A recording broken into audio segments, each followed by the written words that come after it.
Hello, this week we're going to do a cornucopia, which is also called the Horn of Plenty. We're coming up on Thanksgiving, so I thought it would be fun to do a seasonal project this week.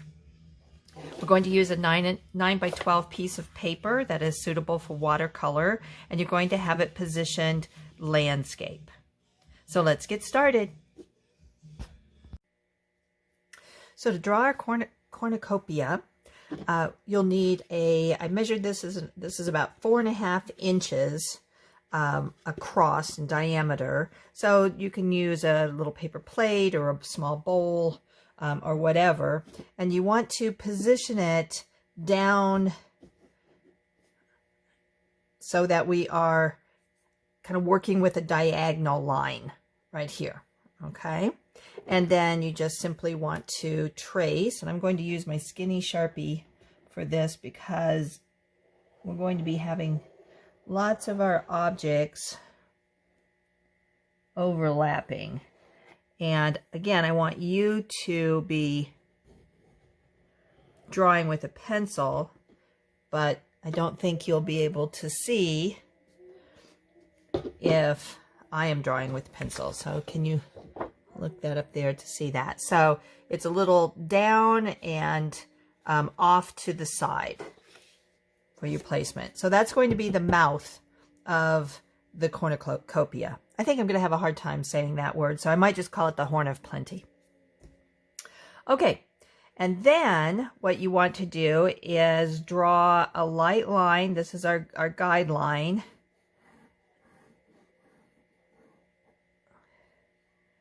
From the top up towards this corner, and it's just at a little gentle curve.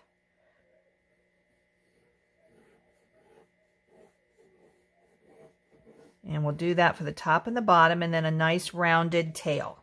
Okay, so we're sort of going towards that other corner. And that's the basic shape of the cornucopia. All right, so I'm going to go with a larger Sharpie so that we can see it better on the video. So that's going to be one of the lines that I'm going to keep. So I'm going to do it. And then we want to do an inside line. And for you doing it in pencil, you can just continue it. So this is the original line. This is the line, the inside line. Because our cornucopia will have thickness, right? So we can't just use one line. We need to do a line within a line. Okay. Now, the woven coils make up the Horn of Plenty. Okay, so the way that we're going to do that is we're going to use these lines that we just made as guides, but we're going to give it some depth, sorry. And then we're just going to, so do you remember how we did our pumpkin? Well, this is the same sort of thing. So you start here, and you can go over your guidelines, right? But we're giving it some form by just making these little lines, and they obviously get smaller as they go up. Now, if you need to pause the video, there we go. While you're doing this, that is absolutely fine. I don't want you to hurry through this, but do you see how it looks like coils now going up? Okay, now our Horn of Plenty is going to be sitting on a table.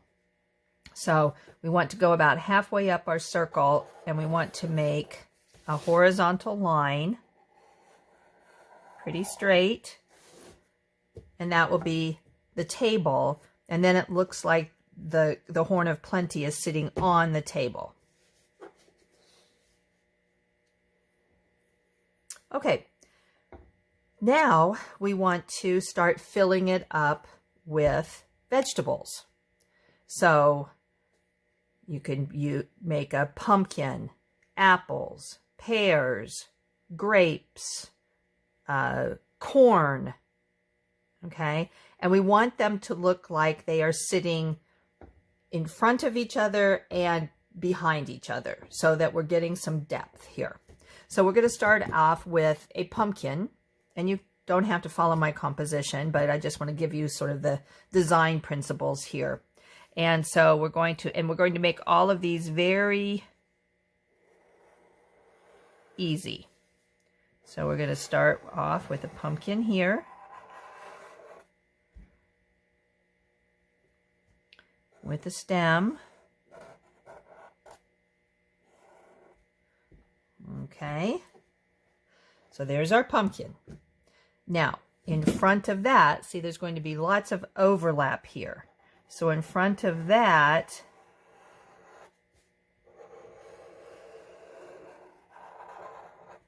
we're going to make a pear. So we're going to be doing a lot of erasing. Okay. Now in front of that, well, let's go over here. Let's do our corn.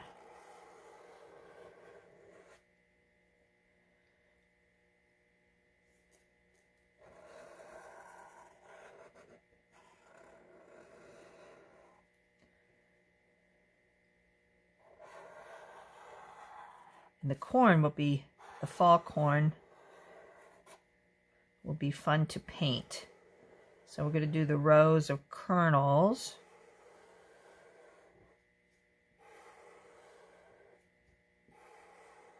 And then we can paint those different colors.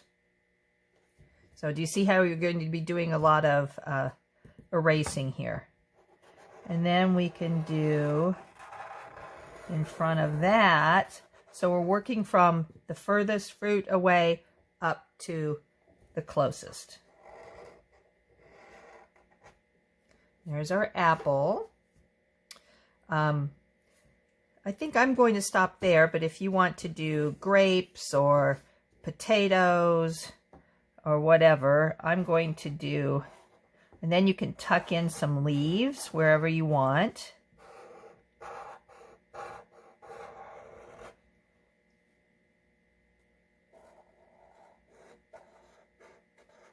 We can make those nice fall colors.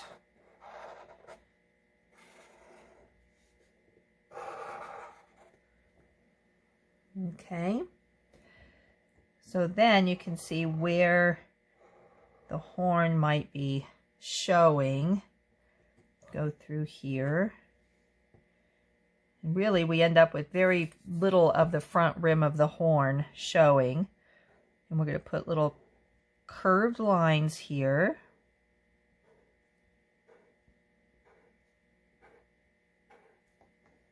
There you go. And we'll put a couple here. Okay, so then when you're happy with that, then you need to go to town with your eraser and erase all of the lines that you don't need. These guidelines, the lines of the fruit or vegetable that's behind each other. There you go.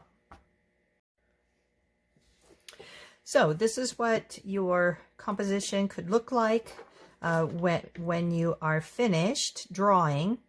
And if you would like to, you may get out your Sharpie, your black Sharpie, your fine point, and go over your pencil lines. Or if you'd like a little softer look, you can use either your crayons that you have in your kit or oil pastels to go over the various lines. So you might use brown for the Horn of Plenty, you know, orange, whatever. And we're going to watercolor this so that those lines will subtly come through. So that's really up to you as the artist as to how you want it to look. I have obviously the Sharpie version so that you can see better. But now we're going to start working on applying color. And you may use either your watercolor set, if you prefer that, or your tube watercolor. I'm going to go for the tubed watercolor just because I like the richness of the colors. And they're new and I like using new paints. But anyway, so you want to choose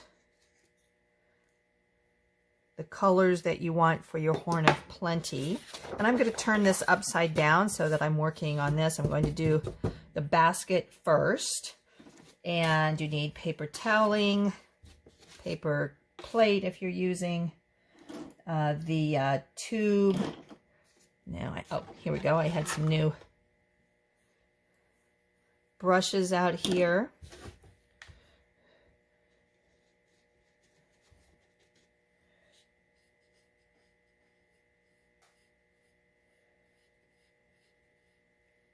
You can choose whatever colors you want. You can make this as realistic as you want, or you may kind of go with fun and funky.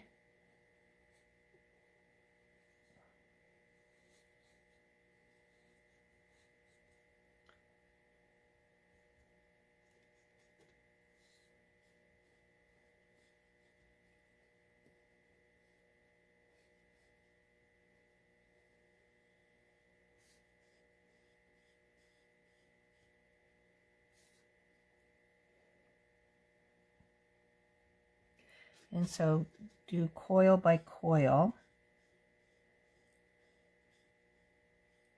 Now, if you use the crayons or the oil pastels, you don't have to worry about painting over those lines because they will resist the paint.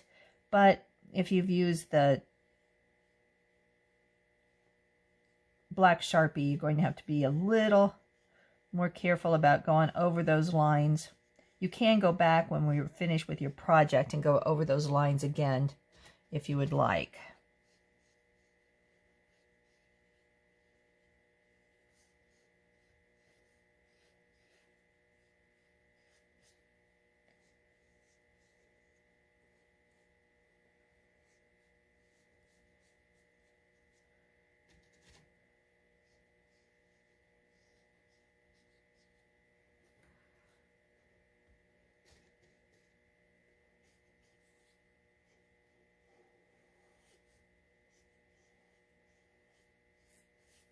Don't want to use too much water, because your colors will get literally watered down, right?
Now we're going to do a bit of shading on these coils.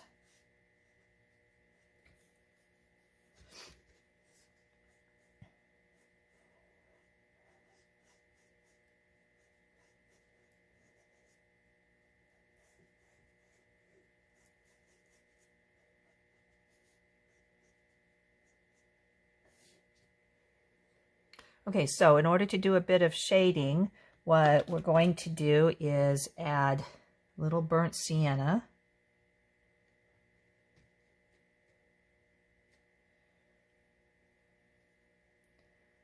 It isn't coming out well, so there we go.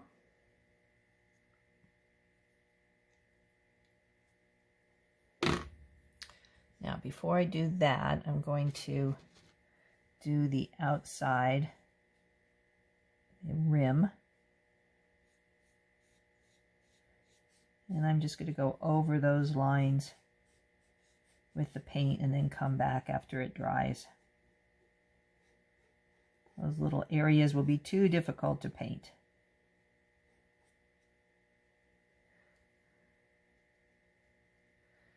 All right. Now we're going to pick up a little bit of our burnt sienna, and that's fairly thick. So we're going to create a different shade. And where those coils go down, we're going to put some shading. And this will, and down here where the corn is going to be covering it up. So this will give us a little bit of depth just by adding different values, right?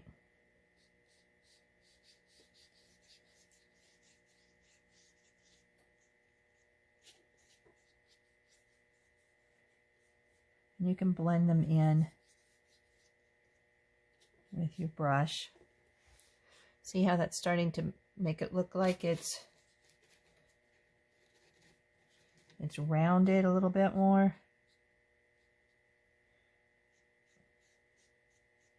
Of course, the bottom of it is going to be darker because of the shadow, right?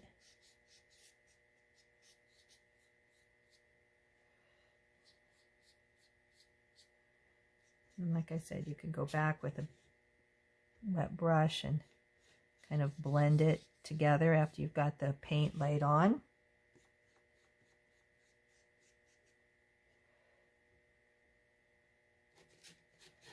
Pick up some more of our burnt sienna.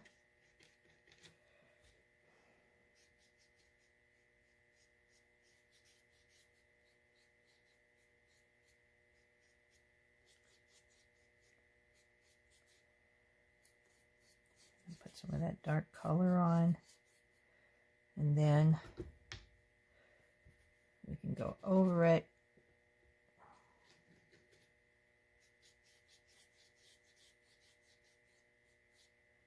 to blend it in a little bit.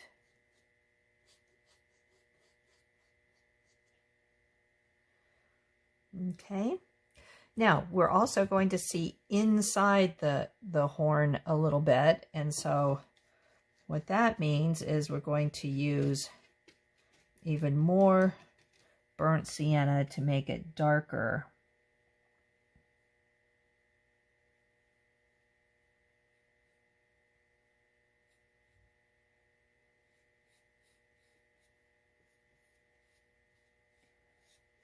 Again, trying to give it that sense of depth.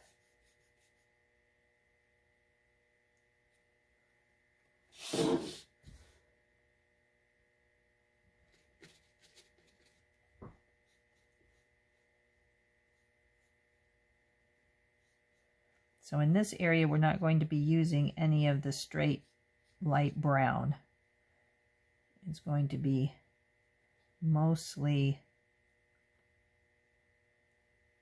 the dark brown.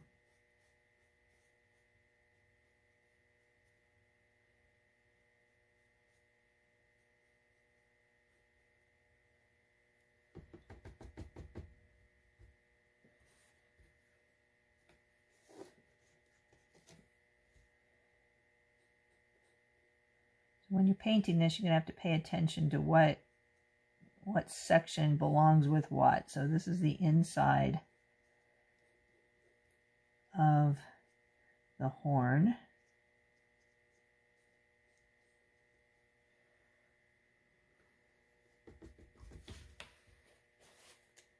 And if you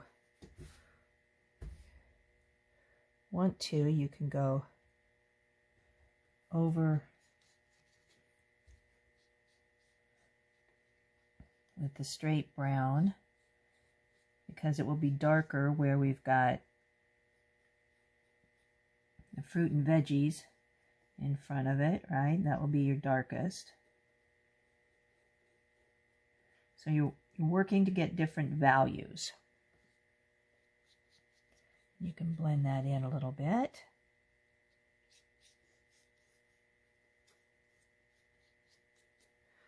Okay. I need this to be darker.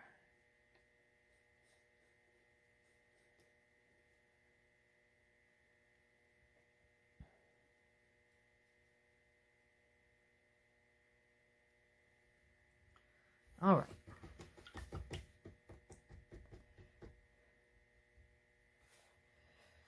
Now I had a little area that I missed here, the outside of the rim.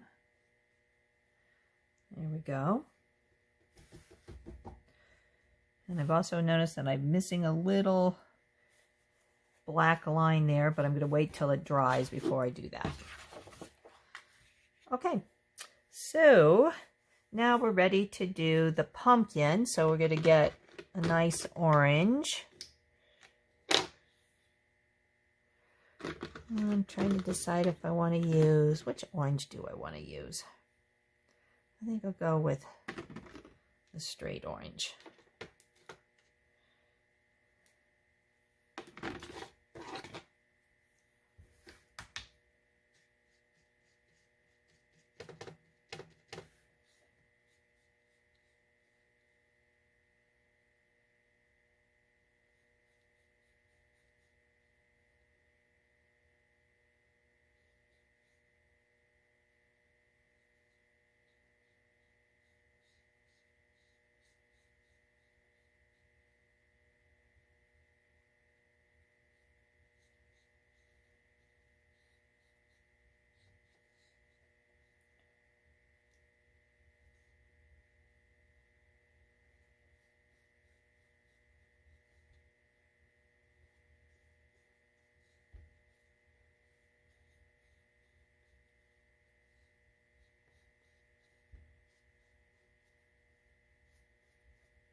And I'm going to go back and do a little bit of darker, again, because it's going to be shadows.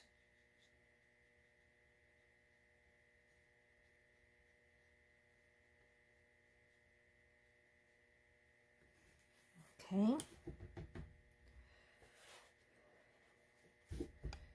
And then I'm going to use a different brown.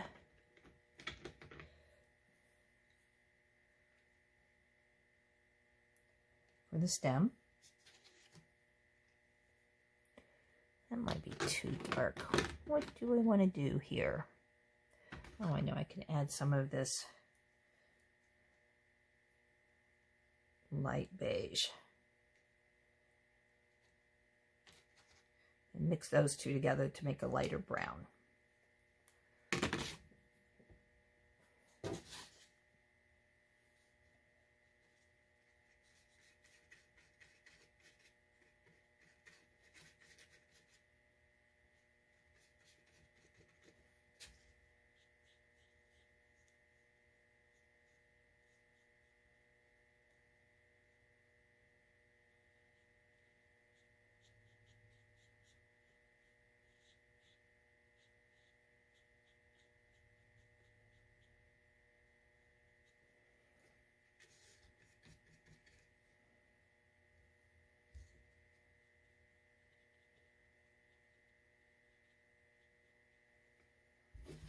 Okay.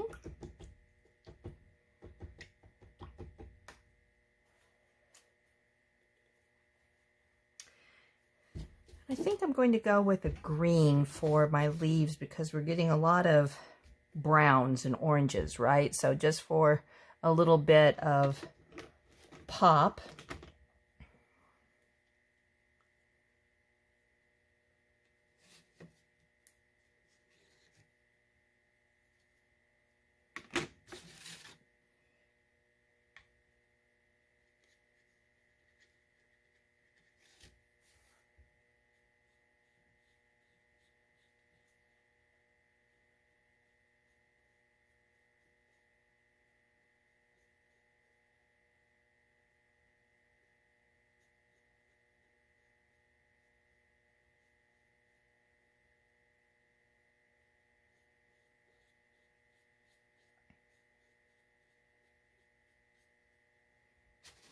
Yeah, I like that difference there.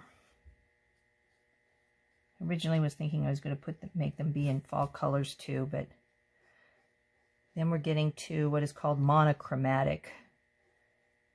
Lots of colors that are kind of side by side on the color wheel or in tone, and then it kind of loses its magic there.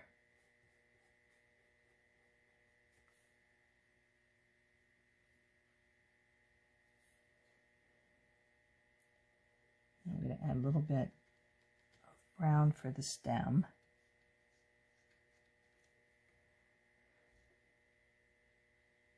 And down here.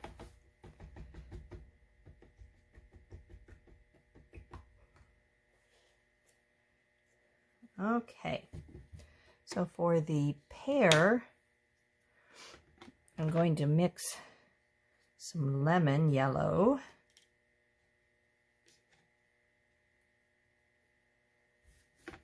and a green. I'm going to put it side by side so I can blend them together.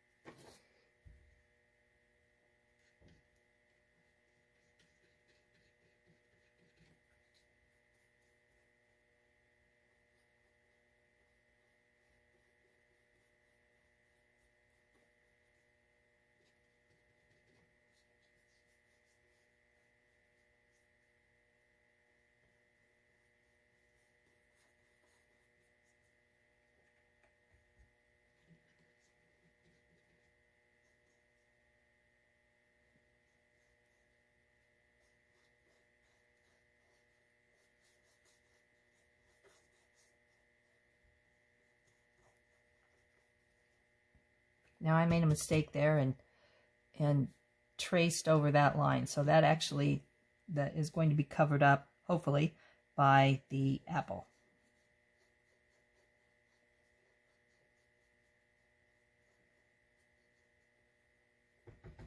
I'm going to add a little more yellow up here.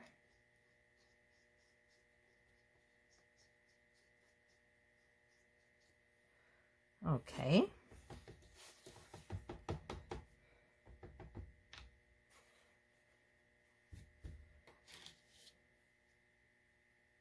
Now we're working our way around, so we're going to use the red for the apple. So again, we're trying to get a little color variation here. Now, if you added grapes, that would be great because you can make them purple.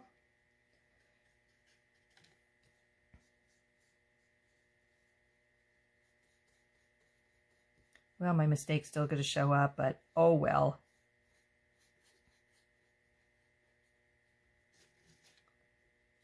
No big thing.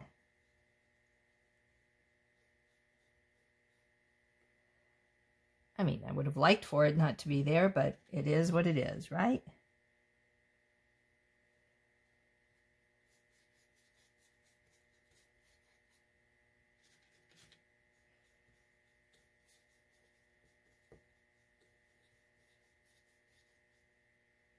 And one of the things I like about using these tube watercolors is that you can control the darkness and the translucency of the paint a little bit better than you can with the cake.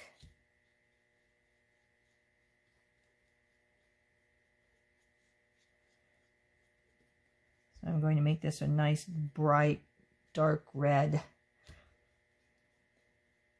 in the hopes that it will offset the line that's not supposed to be there.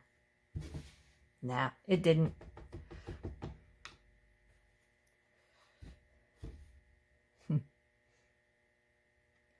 All right, so I'm going to go back and pick up just a little bit of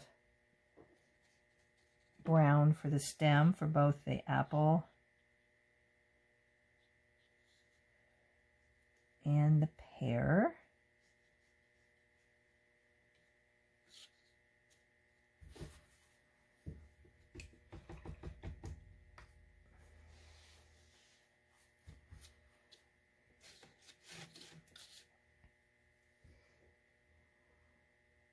Okay, so for the corn, the fall corn, we're going to use a number of different colors. So we're going to use an orange. We've got our brown. We've got some yellow. Okay, so what we're going to do here is we're going to give the impression of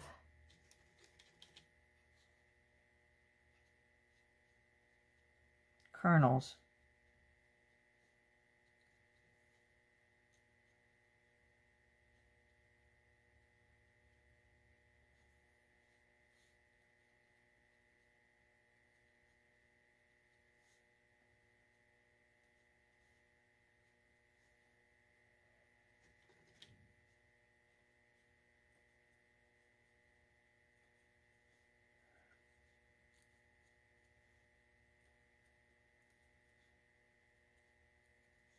I don't think any of you want to go to the trouble of painting each kernel meticulously. So what we're going to do is then go back and go into our brown and kind of randomly add some color to some of our dashes.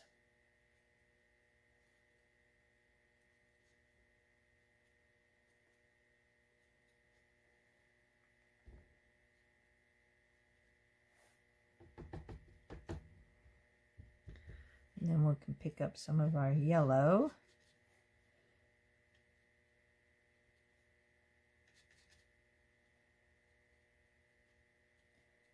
Kind of go over it where it's a little white.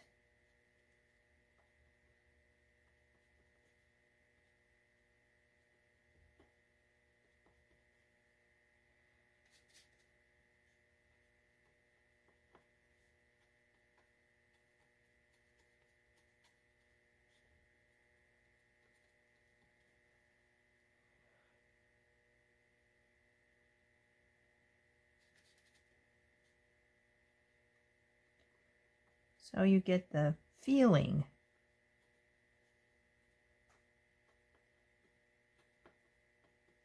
of fall corn, right?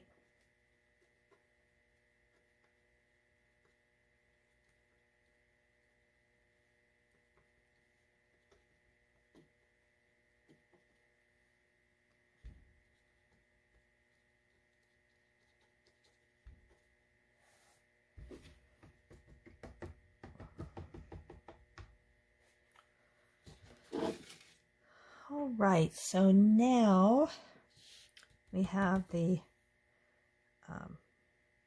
rest of the corn to do, and I'm looking at my colors. I guess what we can do is make it just a little bit lighter than the pumpkin. So maybe we'll go with the light first and then add just a little bit of brown to it.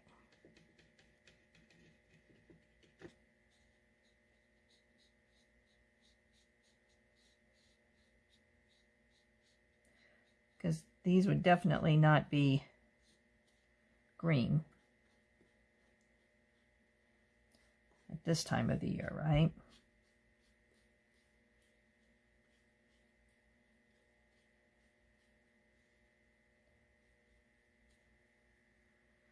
Okay, and then I think I'll just add a little bit of our brown on the underside.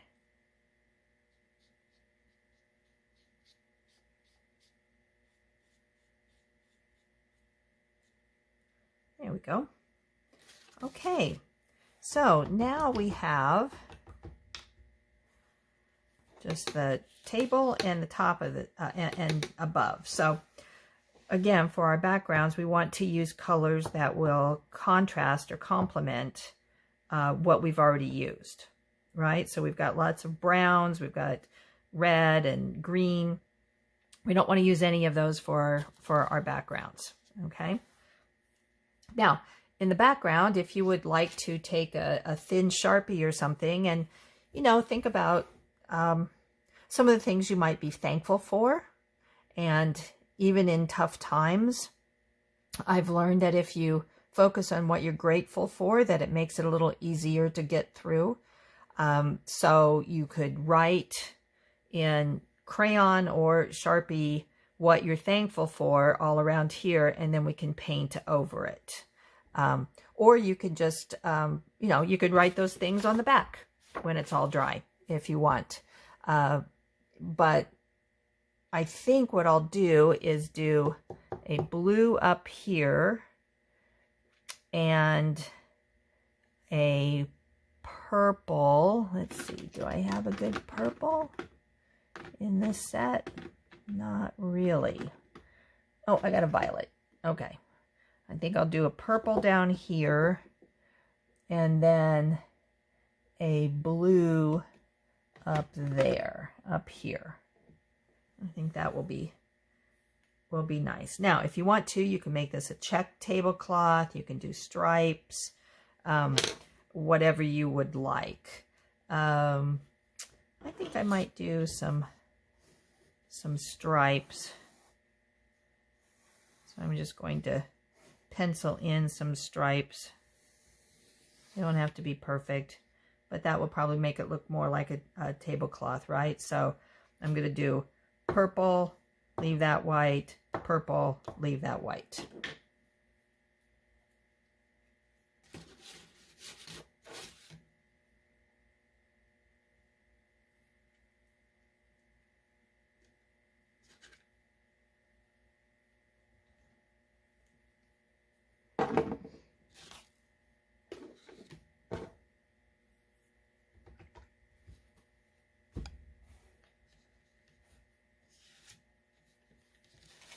Oh yeah, that's going to be a nice purple.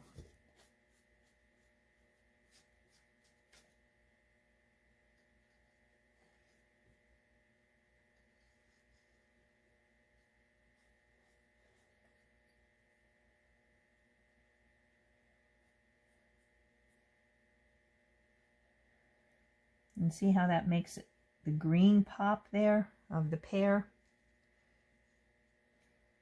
You can move your paper around for ease of painting.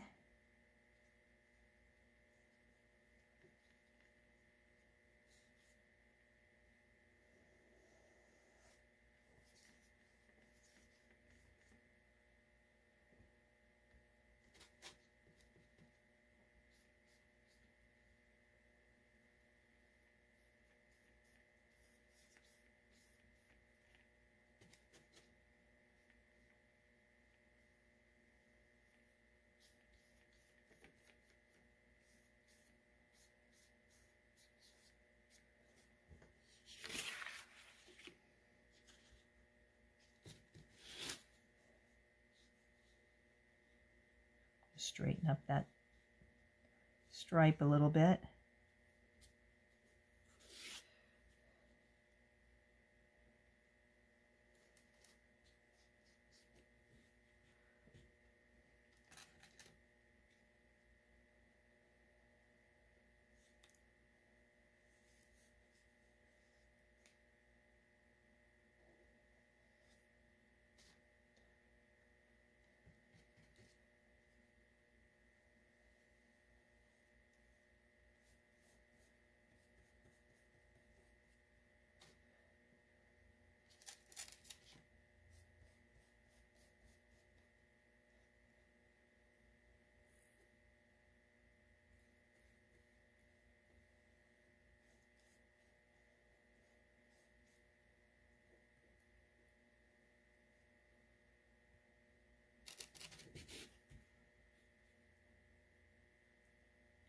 remember to go with the line that you're painting next to.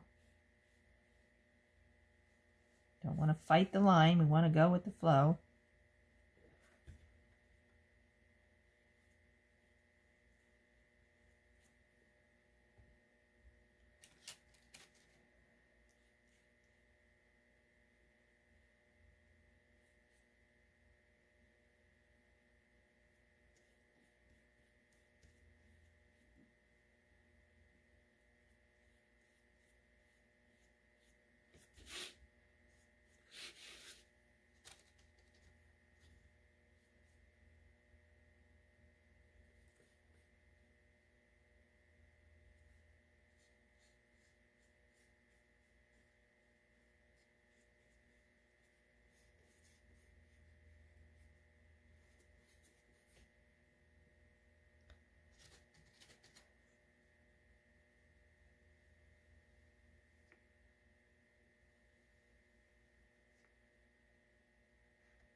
Now I made this stripe a little bit thicker than back here, because remember that as things get closer to you, they get bigger.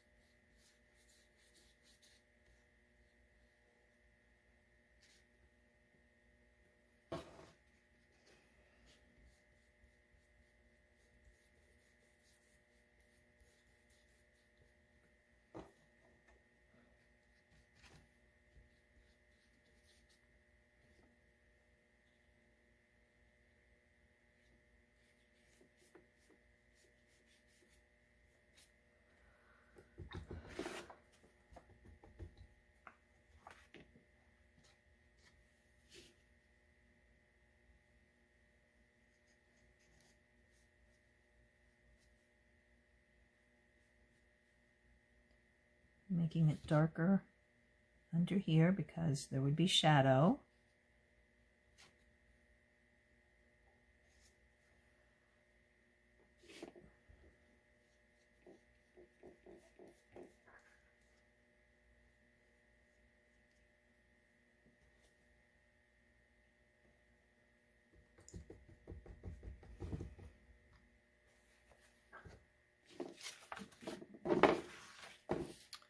Okay, and then I'm going to use cerulean blue up here. And I'll use my slightly smaller brush up next to it, and then I'm going to go with my bigger brush.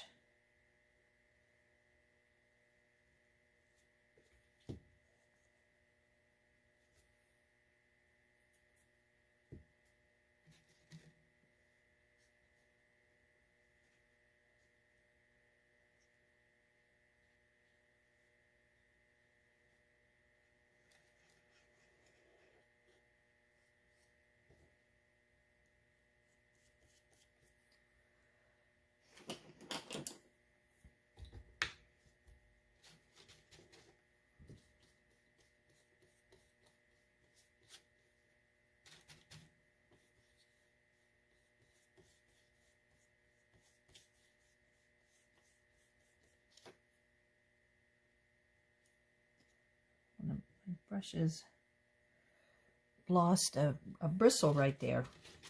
I have to pick that out when it's dry. It happens occasionally.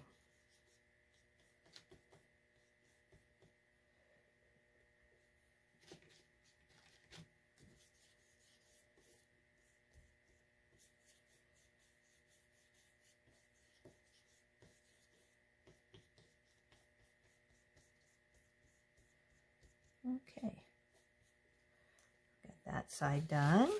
So we can turn it around a little bit more here. Go with our smaller brush.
All right, now I'll put the smaller brush off to the side and go at it with my larger one.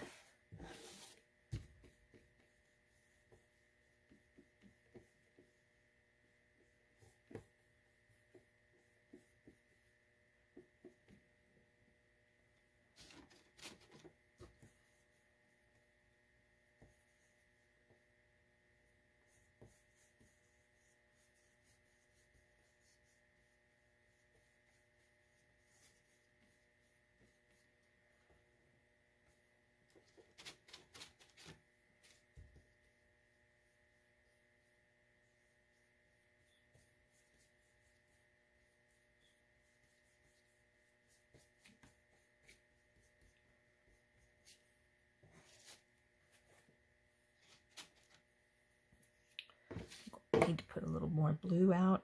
Running out of paint at the end here.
Okay, so now that I've got this all painted, I'm not sure I like just those white stripes. So I think I'm going to make them yellow stripes. The white just sort of goes, I don't know, clang for my eyes. So we'll make a nice lemony yellow there. That also will contrast nicely with the purple.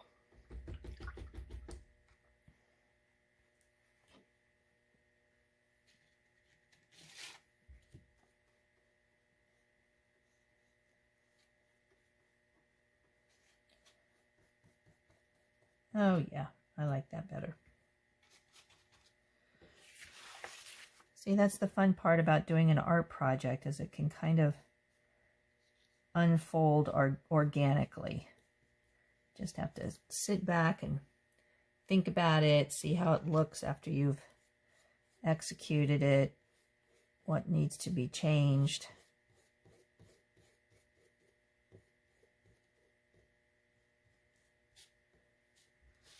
Very nice.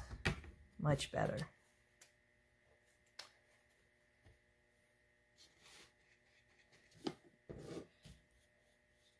And sometimes just the smallest change can make a big difference.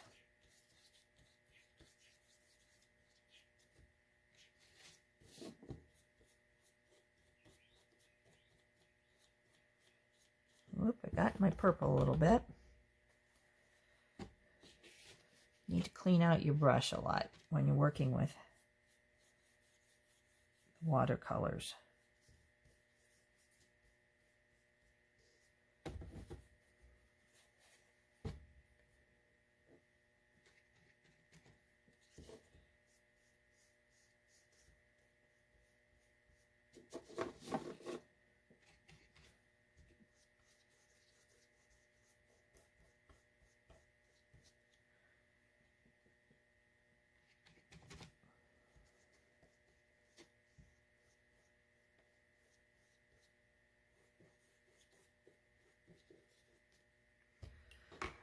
Okay, there we are. Now when this dries, you can touch up with your Sharpie if you use that, or go over it again with your crayons or oil pastels. There's that little bit that I didn't. Okay. Well, nice job, everyone. We'll see you next week. Thank you.